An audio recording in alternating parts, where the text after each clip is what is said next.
parents need to have more knowledge on care about children. Që ka për qëllim ngritjen e kapaciteteve për gratë, nënat dhe për fëmijët.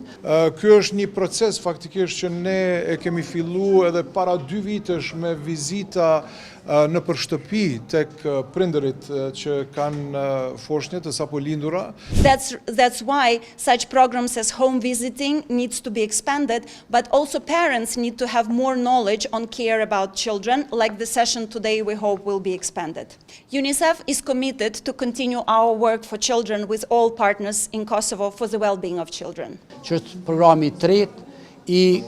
cili i kushtohet kësaj kategorie, që ka për qëllim ngritjen e kapaciteteve për gratë,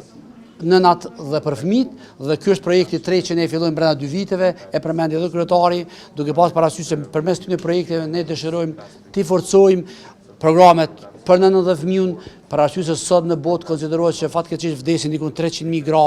domethënë 6 azanis në vit dhe 2 milion fëmijë posalindur dhe 2 milion tjerë gjatë lindjes, është një numër ende i madh dhe probleme që ka kjo kategori, prandaj përmes këtyre programeve dhe programe që po bën domethënë UNICEF-i dhe Ministria e Shëndetësisë, ne kemi arritur me kriju kapacitete për këto 3 programe. Sot dita e parë faktikisht e trajnimit të prindërve, të cilët kanë beba, foshnjë të sapo lindura, për me i trajnu se si duhet me u kujdes për fëmijët e tyne ose për informata shtesë të cilat ju nevojiten, që ta kenë një periudhë kohore sa më të shëndosh në aspektin psiqik edhe fizik, edhe për foshnje, po edhe për prindër.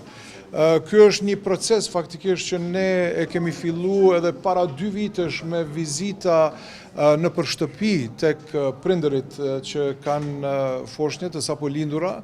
e po ashtu edhe me trajnime për nënat 7 zone që kemi filluar para 1 viti, se me i trajnu jo vetëm nënat, po edhe babat.